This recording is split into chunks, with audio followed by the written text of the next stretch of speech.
My dear friend, आज मैं आपको बताने जा रहा हूँ मनुस्मृति का जो विवादित हमारे ग्रंथ है उसका परिचय बताने जा रहे हैं। आज है उनके देखेंगे परिचय क्या है। मनुस्मृति हिंदुओं का सबसे अधिक महत्वपूर्ण है और अत्यंत उपयोगी धर्मशास्त्र है। आज भी हिंदू जाति से संबंधित आचार विचार की उपयोगिता का परीक्षण करने के लिए इस धर्मशास्त्र का उल्लेख किया जाता है।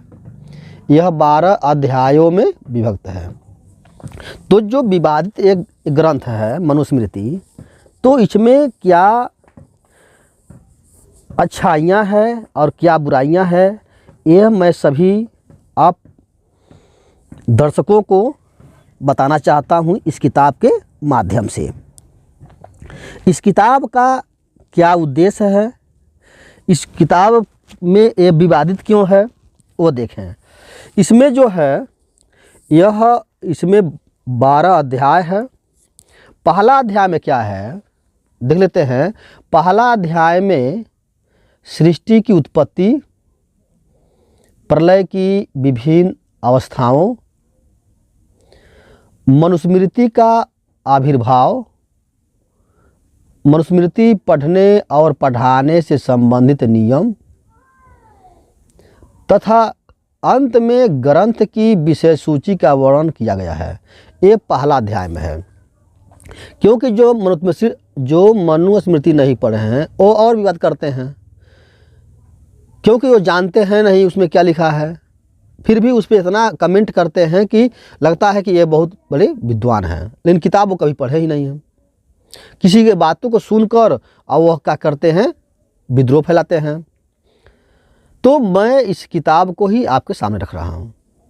दूसरे अध्याय में क्या है, आर्यावर्त की चारों सीमाएं, जो हमारा भारत है, भारतवर्ष जो आर्यावर्त था, उनके चारों सीमाओं बता रहे हैं दूसरे अध्याय में। फिर जो आर्यावर्त का जो जलवायु है वह कैसी है, वह दूसरे अध्याय में हम देखेंगे।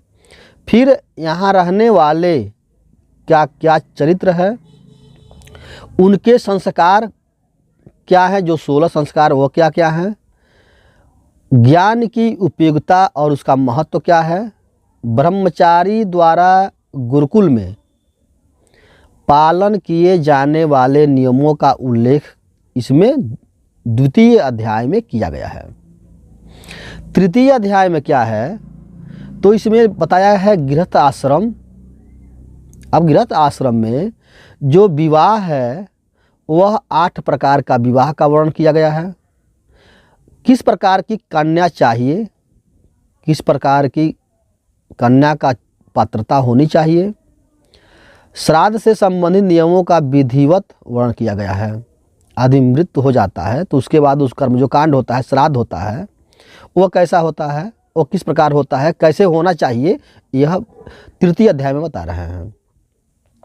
चतुर्थ अध्याय में गृहस्थ आश्रम में रहने वाले गृहस्थ का पालन योग्य आदर्श क्या, उनकी आचार संहिता है, उसकी आदर्श क्या है, चरित्र का रक्षा कैसे होती है, हानिकारक कर्मों से कैसे बचें, ये विस्तार से उल्लेख किया गया है। गृहस्थ आश्रम को दान देने में उदार होने के साथ साथ अपनी सभी इंद्रियों पर कैसे नियंत्रण रखें, यह चतुर्थ अध्याय में कहा गया है।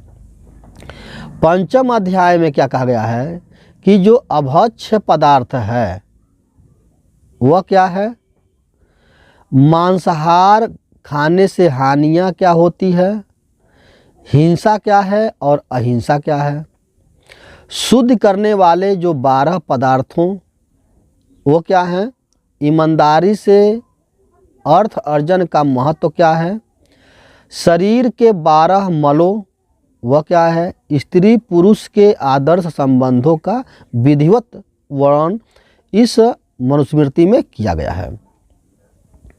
अब आते हैं छठा अध्याय में क्या है, तो इसमें लिखा है वानप्रस्थ आश्रम में रहकर कैसे हम आचरण करें, उन आचरणों का क्या नियम है। जैसा इसमें लिखा है मांसाहार न करना, क्योंकि वानप्रस्थ में मांसाहार न करना, प्राणी मात्र के प्रति प्रेम भाव रखना, ये वानप्रस्थ आचरण के नियम है। वस्तुओं को जमा नहीं करना, यह वानप्रस्थ आश्रम में लिखा गया है। निंदा प्रशंसा से दूर रहना, ये वानप्रस्थ में है। आलस को पूरी तरह त्याग देना, ये वानप्रस्थ के नियमों है। कष्टों की खुशी से सहना, संध्या करना, प्रभु वंदना का महत्व, मोक्ष प्राप्ति के लिए चेष्टा करते रहना और संन्यास आश्रम के महत्व का उल्लेख किया गया है। यह आपका छठा अध्याय में और है। और ये जो कमियां और अच्छाइयाँ हैं, एक ये जो नियम हैं, ये वानप्रस्थ आश्रम के लिए ही है, ये लिखा गया है। अब आते हैं सप्तम अध्याय में क्या है, तो राजा और उसके द्वारा पालन किए जाने वाले नियम, नीतियों का वर्णन किया गया है। जैसे राजा के आचरणीय धर्म क्या होनी चाहिए, मंत्रियों से सलाह लेने की रीति क्या है, राजदूतों और अन्य दूतों को ईमानदारी परखना, दुर्ग रचना करने की वो व्यवस्था क्या है। फिर आप देखें राज्य व्यवस्था करने की विधि क्या है, न्याय संगत कर निर्माण प्रणाली वो क्या है, राजनीति से साम दाम दंड भेद की व्यवहारिता आदि को यह सप्तम अध्याय में बताया गया है।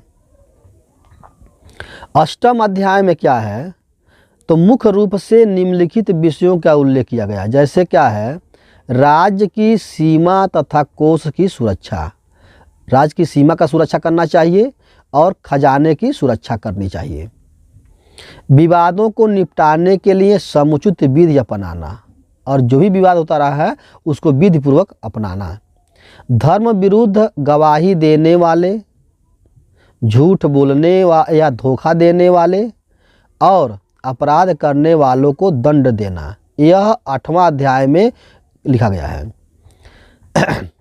तथा दंड देते समय व्यक्ति के सामाजिक स्तर तथा अपराध की मात्रा पर विचार करना चाहिए। व्यक्ति का सामाजिक स्तर क्या है और उसका अपराध का कितना अपराध है, उस हिसाब से उसको न्याय देना चाहिए। 9वां अध्याय में क्या है, तो इसमें महिलाओं और पुरुषों के एक दूसरे के प्रति कर्तव्य क्या है वह बताया गया है, और उसके साथ साथ उसका अधिकार क्या है। फिर आपातकाल में स्त्रियों को नियोग द्वारा संतान उत्पन्न करने का अधिकार, ये क्या है, सही उत्तराधिकारी, पुत्र न होने पर उत्तराधिकारी निश्चित करने की विधि, 12 प्रकार के पुत्र वो बताया जाएगा, इस पुस्तक में है। दूसरों के अधिकारों का हरण करने वाले को दंड देने का वर्णन किया गया है, यह 9वां अध्याय में। 10वां अध्याय में क्या है, तो चारों वर्णों के क्या कर्तव्य है, वर्णशंकर संतान की सामाजिक स्थिति क्या है, आपद धर्मों संकट में, यानी आपद धर्म क्या है, संकट में भी अपने धर्म का पालन करने आदि विषयों का विस्तार से उल्लेख किया गया है 10वें अध्याय में।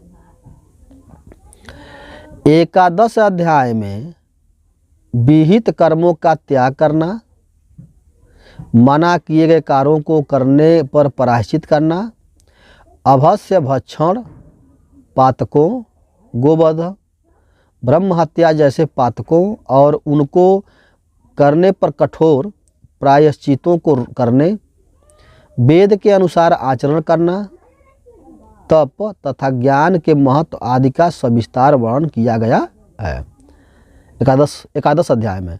और जो द्वादश यानी 12वां अध्याय में क्या गया है, जो अंतिम अध्याय है, उसमें लिखा गया है कि व्यक्ति के कर्मों के अनुसार 3 प्रकार की उत्तम, मध्यम और अधम सांसारिक गतिविधियों, आत्मज्ञान, ब्रह्मवेत्ता की पहचान और परम पद की प्राप्ति के उपाय ये बताया गया है 12 अध्याय में।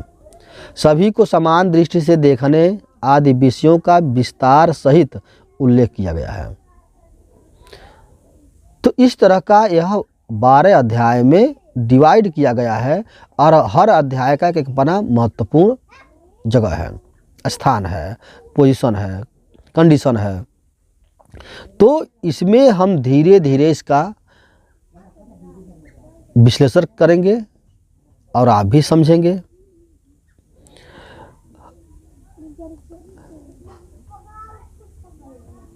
अब देखिए यहाँ लिखा है एक सूत्र कि मनुस्मृति विरुद्धाया सा स्मृतिर प्रशस्यते वेदार्थोपनिबद्धत्वा आत्पात प्राधान्यम ही मनुस्मृति है। अर्थात ये होता है कि मनुस्मृति के विपरीत धर्म आदि की प्रतिपादिका स्मृति श्रेष्ठ नहीं है तथा वेदों के अर्थ अनुसार होने के कारण मनुस्मृति ही प्रधान है।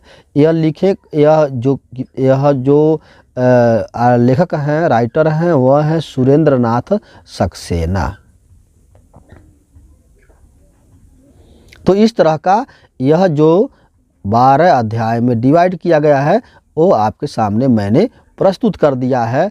फिर मैं एक एक अध्याय का मैं आपको बताऊंगा।